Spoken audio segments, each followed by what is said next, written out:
All right, what up, Internet? This is the Pop Geek Podcast, episode 8, and I realize in my meager hosting job that I do on here that I don't ever, do host stuff. I listen to a lot of podcasts, and they, jump off with, hey, I really want to thank this guy for producing this and doing whatever.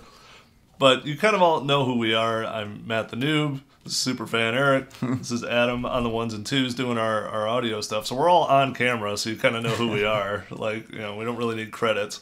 But the other thing I never do is tell you to subscribe to the damn channel. And I never tell you we are on Twitter, we are on Facebook, and we are on Instagram. We just got back from the Gamestop Expo. We have a ton of stuff on Instagram. We also posted it all on Facebook and Twitter. Our Twitter handle is @PopGeekPodcast. Our Facebook, of course, is just search for Pop Geek Podcast, I guess. And Instagram is Pop Geek Podcast as well. Check it out. We got tons of cool stuff. Lots of exclusives. And we should have a bunch more, too. We have a lot of gameplay footage that we shot that's all getting processed, and Eric's going to chop it up for us. Yep. So, speaking of that, we're getting into the Gamestop Expo, which Erik and I got to attend, and Adam had to work for me because we work in the same place, and he had to take my job for the night. Took one for the team. Yeah. So what's your overall impression? I have no frame of reference for these things. I've never been to E3. I've never been to Comic-Con, which are much larger scale. Oh, yeah. This was not very small, but it was definitely smaller than the typical E3s or Comic-Cons that I've been to. But it still was fun. It was kind of more condensed. It still had a lot of the hit games that you would expect to see at those type of bigger events. And the lines weren't as bad as those other huge events, too. That's what I was amazed about, because I've heard the horrible stories about lines, where you spend half your day in a line to get 20 minutes on a game you like. Yeah. And the longest line we waited in was for the battle arena for Halo to shoot each other with rubber darts. Yeah, and I think we spent an hour in that line. Yeah, but it was well worth it. The Halo 5 Breakout Arena was amazing. They suited us up. I'll put a picture up, guys, on Instagram. They suited us up with this laser tag type armor, and then we got these guns to play with. Blue team had the plasma pistol, red team had the magnum pistol. Right. And you just start on opposite ends of the room and just elimination round. Just shoot each other. Once you got hit, you're out. Right. They had refs in there. It was pretty fast paced and everything. It took forever to get through that line, which I could not understand because we were in and out of there in minutes. And Erik was our hero and ended up in a sudden death match because we ended up tying with the other team, and he had a one-on-one and he took out their guy. So we got to win. And I'm going to put this down. And so it was pretty cool. I mean, everyone got their cool Halo poster. Makes the wait in line worth it. Yeah. When you win and actually get to do something physical at the end rather than hey, get to play a game. Oh, God. My adrenaline was pumping at the end of that. I was just so hyped up afterwards. I was surprised at how worked up our whole team was for shooting rubber darts at each other. For putting on gear and playing fake Halo. It was awesome. I already own the guns. Once they start selling the armor, I'm totally buying it. And these are the guns that we played with. It was awesome. It was really well done. It was fun to do. So I actually just got a breaking news bulletin saying that the Hulk was cut from Captain America: Civil War. What? Yes. That's ridiculous. Why would they do that? I don't know, but it just popped up on my screen right now. That's weird. That makes no sense. Well, I've heard bizarre stuff. They're because Civil War, the comic, had everybody in it, and they only have access to so many people. I don't know how they're going to do this anyway. They keep showing Spider-Man, but no one's ever really made that announcement yet, have they? Because they haven't even cast the new Spider-Man yet. You hear it first. Right? Yeah, that's breaking news. So, yes. But I don't know how you take the Hulk out, and there's a science element to that too. Because of the whole Ultron thing and all that. I don't know. That's bizarre. We'll have to investigate further. Yeah, stay tuned. We'll further. Yeah. We'll get back to GameStop. One of the first games we jumped on right away was Battlefront. Oh yeah. Star Wars Battlefront. It was super cool. The goofy thing about it was very much a beta. Yeah. They would not let us shoot it. We tried. We wandered up with cameras, and they're like, da. You can't shoot the screen. But it was very clearly a beta. It was guys running up with no weapons, and there was only 2 characters. I think I looked at the other screens, and it was just you were either one guy or the other guy. Yeah, there wasn't a variety. you had one map. And it was a small map, but it was cool. Like they turned loose waves of stormtroopers at you. A couple of AT-ATs showed up, and you got to take those on.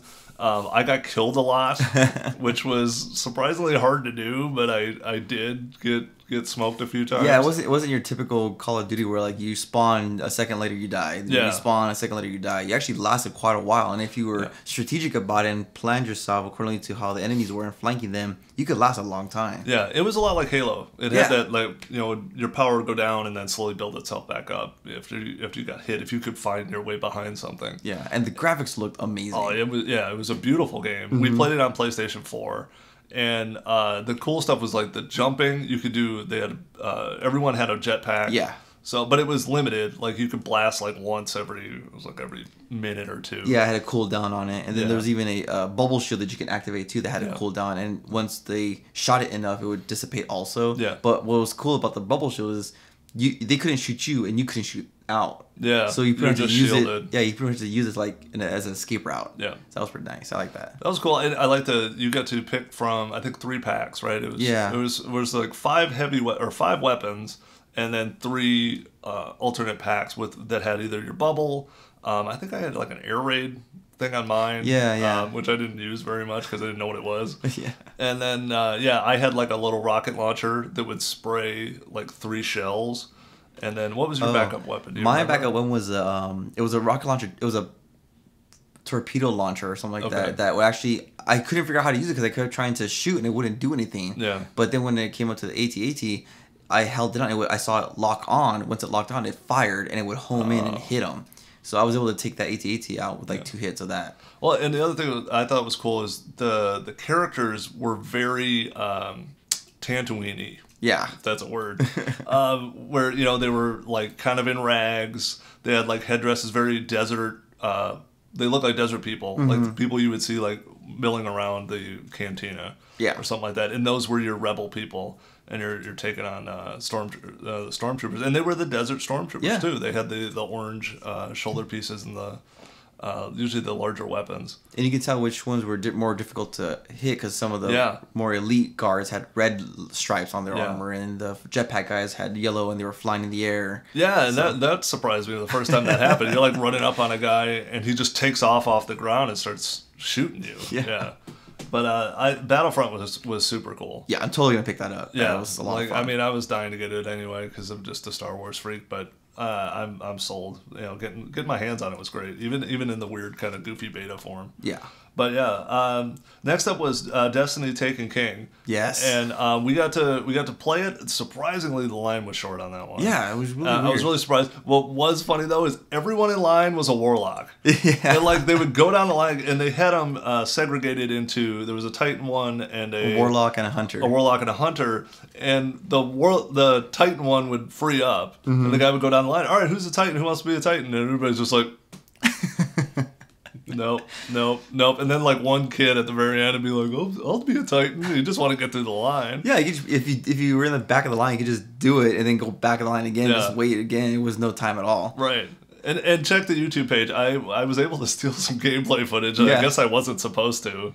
The guy told us later. He was like, "Hey, don't shoot the screen." And we're like, "Oh."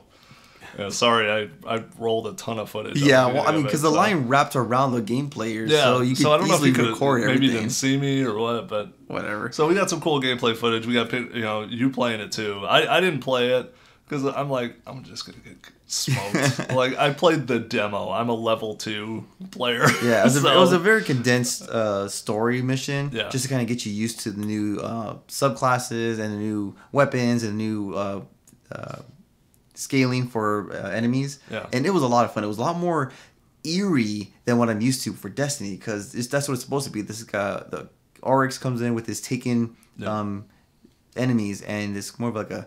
That was cool. I've never seen the spawning. Like he would like shoot out a bunch of knights, and they would all come after you. And that's new because he's part of the.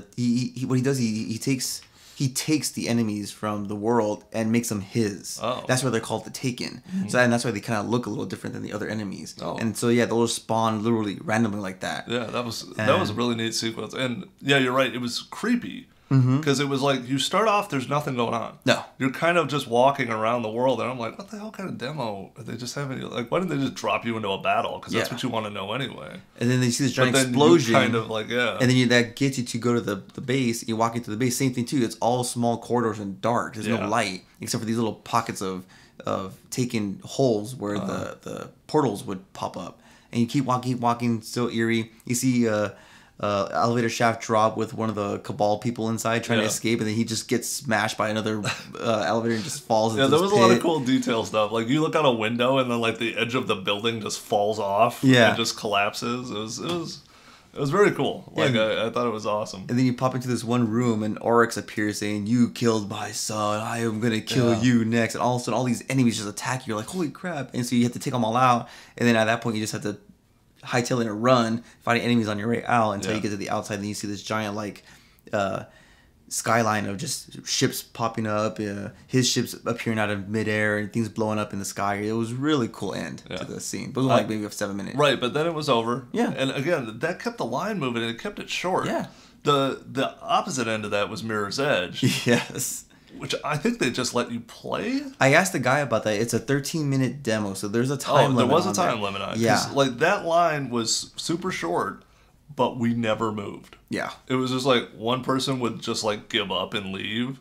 And then like I left Erik. Like, I'm like, oh, fuck this. I ain't going to sit here. Like, because I don't know what I'm doing. And that game has a kind of a learning curve. Although it's real smart with the red areas that tell you what to do. So it's like, hey, you're running at this wall.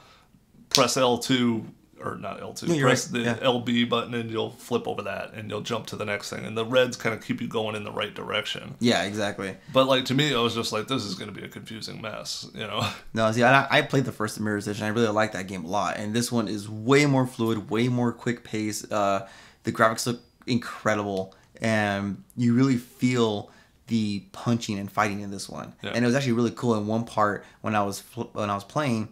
It actually pulled out into third-person mode because it's a first-person perspective the whole entire game. But you actually saw her, it pulled out. You saw her punch, and do like a back kick to kick the guy in the face, and then it cut back into your first-person mode. I was like, that was really cool to see her actually fight.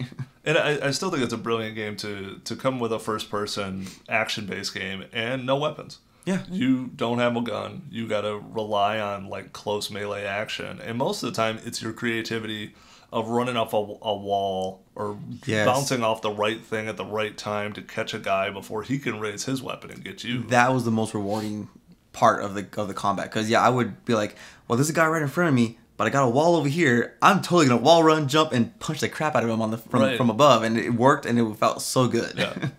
That was cool. I mean, it was fun to watch. It was cool to see the different creative ways you can interact with the world that it gives you. Yeah. The world also is super clean. It like looks. You guys remember Ultraviolet? Yeah. Like everything is white and clean because it's like they were super germaphobes and all that stuff. Mm-hmm. But yeah, that world has that feel to it. Like everything is shiny and white. And they wouldn't let us shoot that one either, but I think that one would have it was so white that it would have actually been hard to shoot. Yeah. Like it's the way it looks, yeah. Yeah, I'll find some, I already posted a bunch of gameplay demo footage. Because that one's going to come out fairly soon, isn't it? Mm-hmm. Yeah. Yeah, that one I'm really looking forward to. And then the next, super big game, I'm more into this one than you are. We didn't get to play this, which I'm a little bit disappointed in, because I think they got to play it at Gamescom, which is Lego Dimensions. Oh, yeah. And Lego Dimensions to me is, I play the Lego games already because I have a son who likes to play those games, and like playing as Batman or playing as whatever, and then Lego Dimensions just throws it all out the window, and you're everybody, and you could do anything, and it just seems brilliant. Like, I don't know how they're going to do it. I don't know how the gameplay's going to work, but like you're literally Gandalf, and you're driving in the Batmobile, and then you gotta take the Batmobile apart and build the Batwing out of the Batmobile and fly that so you can get the DeLorean from Back to the Future and go back in time. Like, it is insane how cool that game looks, and especially for a Lego game. It might actually be a little too complex for my son. Like, because playing Batman's pretty simple. Beat up bad guys, figure out the little puzzle is usually not too hard. Even playing Lego Batman is pretty simple. Yeah. My kids have Lego Batman on that's what we have 360. too. Yeah. We have it on Wii. Yeah. So like, my son loves it, but he's also got to the point where he's unlocked all the characters. And he's kind of like, I don't wanna. or he'll like want to play as the bad guys, and you can play as the bad guys and go through the levels too. But like Dimensions just really takes that. Well, it's amazing to me how they can take all those intellectual properties and put them together. You know, it's just pretty amazing. Yeah. So I'm really looking forward to Dimensions.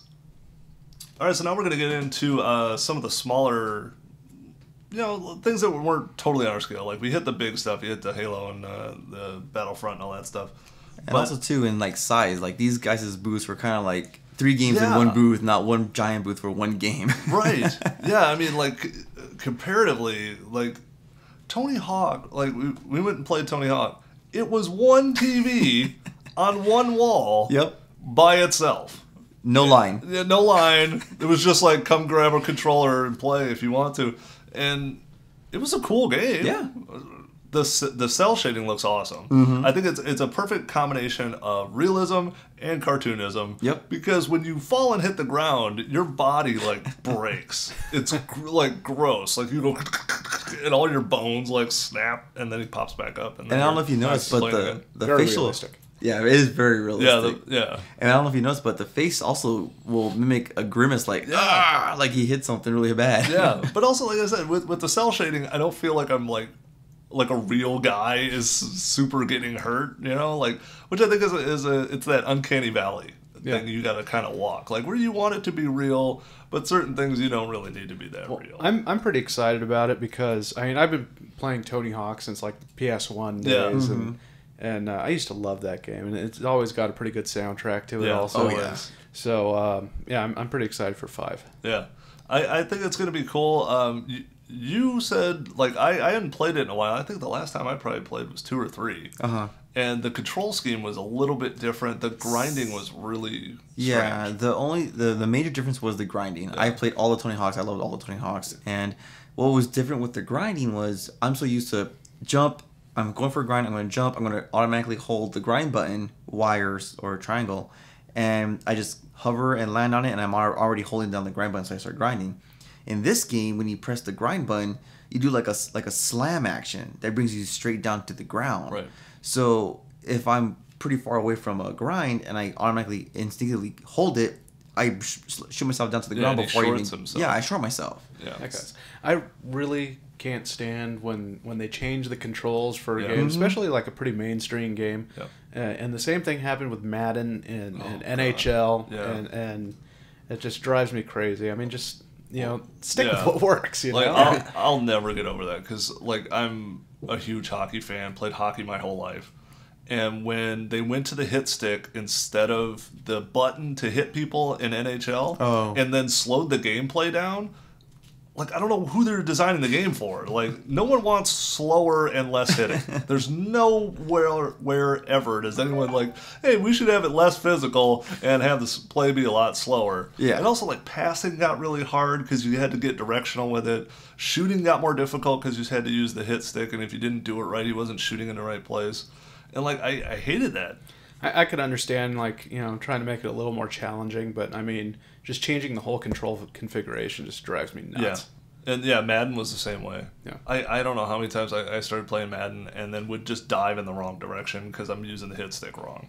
Well, for me, like, I just want a button. Yeah. It's very satisfying to hit the button, and it's the tackle button. Well, that's why I liked playing Blitz. You guys remember that game? Oh, yeah. That was so much fun. The earlier Blitz. Yeah. The new Blitz kind of sucks. Yeah. But the old Blitz where you can, like, after you tackle them, you can start kicking them when they're down and jumping on them. I mean, the arcade Blitz was awesome. Yeah. The actual stand-up game. Yeah. And then NHL Hits came out in 2000, which was on, I think, PlayStation 2. Yeah. And that was the best hockey game I think they've ever made. Yeah. Like the NHL hockey equivalent. Yeah, it was the hockey equivalent. You only played with like 4 players, and it was just insane. Like you would just slam people, and people were flying everywhere. And then after the play, you could kick a guy's feet out from underneath them and like start fights and stuff like that. And it was awesome. It was frenetic gameplay, and it was fast paced, and you scored a lot, and it was satisfying on the buttons.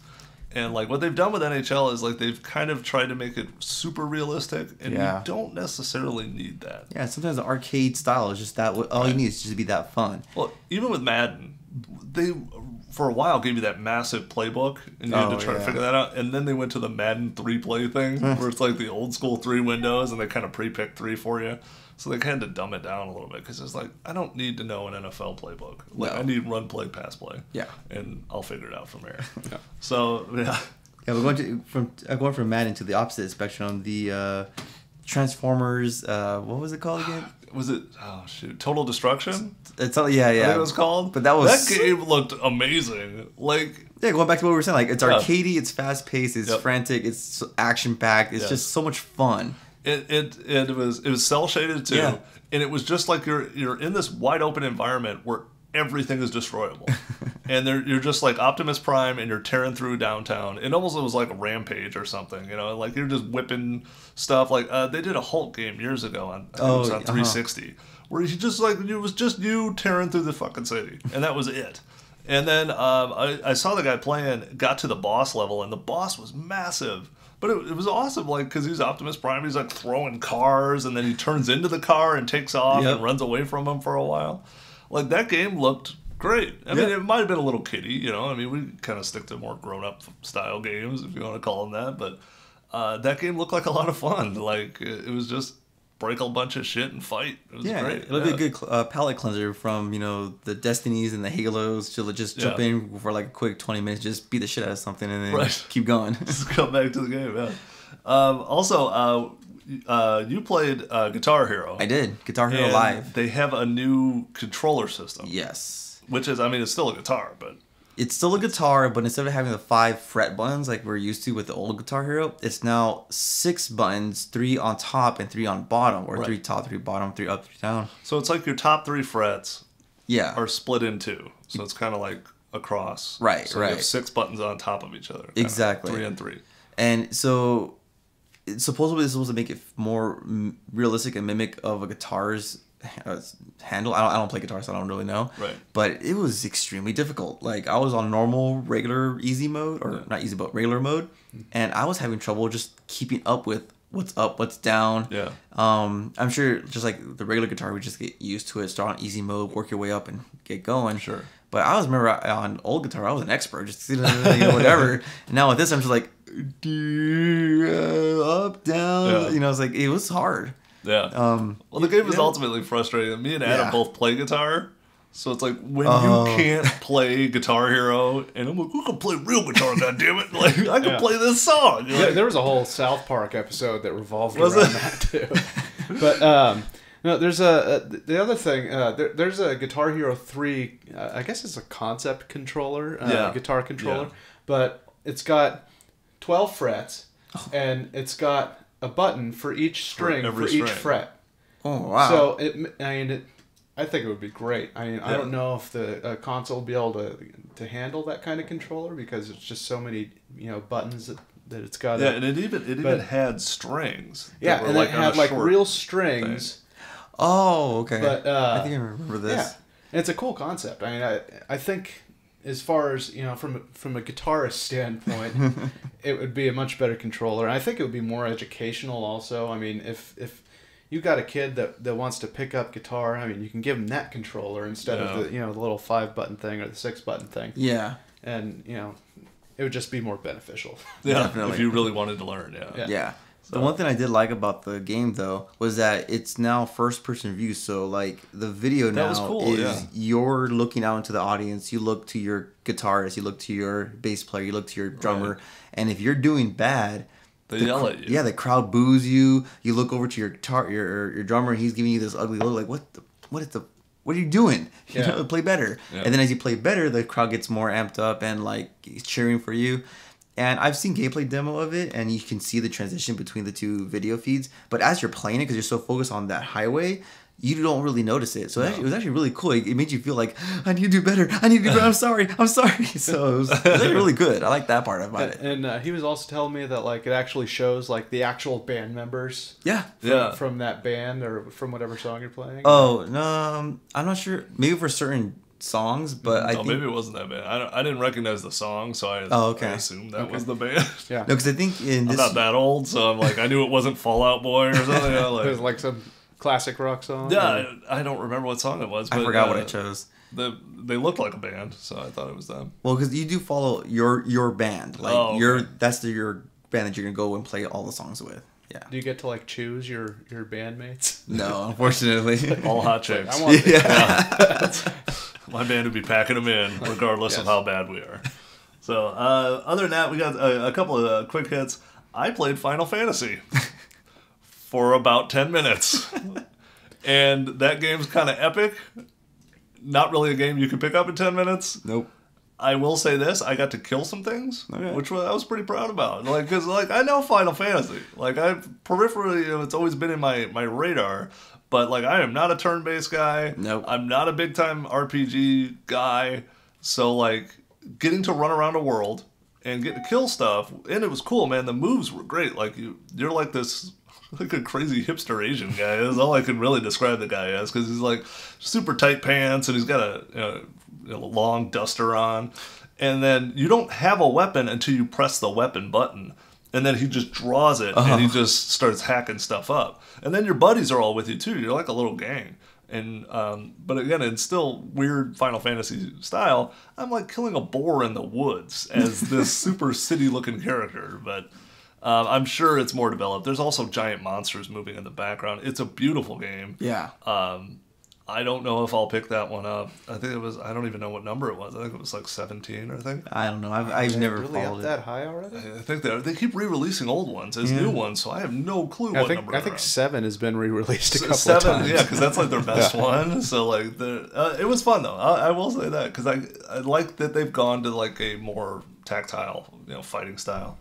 The other game I got totally wrecked in was Homefront, which is, I mean, really cool concept. It's like we've talked about it on here before, where the U.S. has taken over, so now you're a rebel faction inside of Philadelphia, of all places, and like Philadelphia is just burned out. So you're like in this like apocalyptic Philadelphia where you're running around and you're with this group and they're talking to you the whole time. It's really kind of neat where you're setting up traps to take out the forces that have come into the United States. Oh, nice. And so, like, in the first sequence, you're talking to your little rebel leader, and she tells you what to do, and then you follow your partner, and he takes you to this place, and then you trigger this giant explosion thing where you drop oil drums down on these guys below you, and then you drop down and wipe them out. Sounds kind of Trojan War-ish. Yeah, it is. You're setting up all these little events to kind of create havoc for the oppressive forces. Can you at least go and pick up a Geno's cheesesteak? I wish you could. Yeah, that'd be fun. You go over there and the cheesesteak stand is still there. It's like a little health boost when you get in the game. Yeah. Oh, that is one of the weird things. You can heal yourself. But you pull your arm out and stick a giant syringe in your arm and punch it, and then your power comes back. Okay. So it was a cool game, man. But it's tough. Yeah. Like I couldn't really tell where I was shooting. It didn't have a real clear like pointer. Like in Halo and stuff, you got your little pointer, so you know exactly where you're shooting. This was kind of free. And then there was a little bit of a future aspect to it, which is something flew over top of me and just lit me up, and I died. Oh, so it was some sort of flying like helicopter type thing, and I got wrecked. Some kind of UFO. Yeah, it was probably a UFO. Yeah. But that was a lot of fun. On the smaller front, I went to the Telltale booth while you were playing Mirror's Edge. Mirror's Edge, and they're bringing Blood Bowl to Xbox and PlayStation 4. Now, Blood Bowl I played a lot when I was younger. And it was only because I had an older friend who was super into Dungeons and Dragons. And we used to play role-playing Ninja Turtles. And then he got us into Warhammer. And so we played a little bit of Warhammer. And this is like a mod for Warhammer, which was a football game. Oh, really? Where you play as Warhammer characters. So you're like these crazy monsters. I talked to the guy there. He says it's going to be like the board game. So I don't know if it's going to be dice-based. Because the other one was dice-based. Yeah. It would be kind of weird for a video game. But it's a football game with monsters, which reminds me of the old EA game. I don't know if you guys remember Mutant League Football. Yes. I loved that game. And like, why haven't they redone that one, man? Could you imagine like the Madden stuff playing with monsters? I'd be totally into that. Or like, you know, it reminded me of the old Nintendo games. Like there was the old Nintendo hockey where you could have like fat guys or skinny guys or like regular guys. And like you could do that with the monster teams or the robot baseball. Yep. Oh, 2020 baseball? Yeah, you could either have like a fast robot or like the big robot or whatever. Yeah. Like I think that's just prime for reboot. Like they need to bring back Mutant League football. Yes. Like I'd be totally into that. But Blood Bowl looks super cool. The graphics look beautiful. It was just they didn't have gameplay. They just had, you know, kind of cool, like it was kind of gross. It was like this weird troll, you know, flipping a coin and then the guys, you know, figure out who's going to kick off and then just start smashing each other. But it looked cool. The only disappointment I had was the Minecraft story mode. Yeah, we were expecting was listed as being there, and it was just a video, and it was cool. It was a trailer. Then it kind of lays out, you know, the characters are going to talk and they're going to set up a story for you, and it's going to be probably a lot like Lego, from what I could tell. Which is they're going to want you to build stuff, they're going to want you to set up things, but then there's going to be a story arc that kind of weaves you through the world of Minecraft. Now, I thought it would be a lot cooler. Again, they didn't give us any gameplay footage or gameplay there. So I don't know. Like, I love Minecraft. I'm totally hooked on it. My son is hooked on it, which is, if you guys want, yeah, it's partially because of Adam. But if you guys ever see me on Twitch, it's usually my 4-year-old playing. And it's some of the best commentary you'll ever hear is a 4-year-old reacting to the monsters in the world. Like, we play in creative mode. He can't die. Yeah. But he'll literally run around and just light things on fire. So he's just like using the little flint and just sparking up TNT. TNT, or if a creeper comes anywhere near him, he'll start yelling at the creeper and then light him on fire and light the zombies on fire and all this other stuff. So it's that was a little bit of a disappointment, though, that the story mode wasn't, like, I couldn't get hands on with the story mode because I'm kind of into Minecraft right now. So other than that, what else we got? You want to talk about controllers? Yes. Because it was huge. Like, I had no idea that controllers were this big of a thing. That there's literally 5 booths that were just third-party controllers, and then Xbox had their whole system going on. Yeah, Xbox had a really awesome table of all their new exclusive controllers that are coming out. Yeah. Halo-themed, Forza-themed. The Lock and Master Chief Xbox controllers look gorgeous. I really want that Master Chief controller. It looks great. And then GameStop, because it was a GameStop Expo, is going to have their own exclusive controller called the Arctic White controller. It looks great. It's just nice, clean, bright white, black accents. The D-pad is going to be like a gold color. Yeah, that was really cool. Yeah. And then they actually also showed off the new bundle for the Xbox called the Xbox Elite Bundle. So it'll be a matte finished Xbox One with a 1 terabyte hybrid drive, and you also get the Elite controller bundled with the console. That's all awesome. For $4.99. Comes out November 3rd. But if you haven't picked up an Xbox yet and you're on the fence about it, this would be the bundle to get, because it'll be a really good deal. You're gonna get that awesome controller that'll last you pretty much the lifetime of the console. Right. You'll get that extra space on the hard drive, and it's much faster. It loads things up to 20 times faster. That's awesome. Yeah, especially with that giant hard drive, because that's the key anyway now. Speaking that everyone's gone away from disc. I mean, I don't know if you buy games on disc hardly anymore. So. And then PlayStation had an exclusive bundle also for Battlefront. So Star Wars themed black PlayStation with Darth Vader's picture on it, and then the controller itself is pretty cool. It's all black with red buttons and red and white buttons to accent the Darth Vader the keys, chess piece. So pick that one up if you're interested in Battlefront, because I think it comes with the game too. Yeah, that looked amazing. Do they sell the controller separately? No, it's all part of the bundle. Yep, that's how they get you. I don't need another PS4, right? But I probably will pick up that Xbox bundle though. Yeah, that's a great one. Although I'll probably wait until the beginning of the year after Christmas. When it goes in price drop or something. Exactly. It was funny, like, I was listening to an IGN podcast, and the girl said that. She's like, yeah, I actually own 2 Xboxes, because I really wanted this Halo edition one. It's like, she doesn't use it. She just really wanted the cool Halo one. Yeah. But last little bit here, Hitman had a booth that was pretty clever, and it was for charity. They called it 47 versus Cancer, and it was put a hit out on cancer. So if you went to the booth, you could shave your head. Literally shave your head. They would shave you bald. They had cute girls in little Hitman outfits who would shave you bald, and it had to be full bald. And they would donate $47 to a cancer charity that they had set up. So I thought it was really cool. I saw a surprising amount of people doing it. And if Adam was with us, he would have done it. Yeah. Why not? I don't think I would. I mean, I thought about it for like a second. I did too. Like, they wouldn't get very much from me. Right. You know, if you're partway there, it'd be like, fuck yeah, I'll get the chair, whatever, man. Yeah. And I think you got a tie and a shirt on the deal too, which was kind of cool. I thought that was cool. But if you guys want to check it out, it's 47 versus Cancer. That's 47 vs Cancer.org. I think it's a really cool little cause, and you know, something gamer to do for benefit of something. Yeah. Other than that, I think that's about it for us. That's our coverage of the Xbox, GameStop Expo, and so thanks for tuning in. See you guys. Have a safe and happy Labor Day. Hey guys, I hope you're enjoying the show, but we'd like to hear from you. So please leave a comment below and tell us something you'd like to see on an upcoming show, or your thoughts and feelings. Or you can tell us that we suck. Maybe don't do that, because we're a little fragile.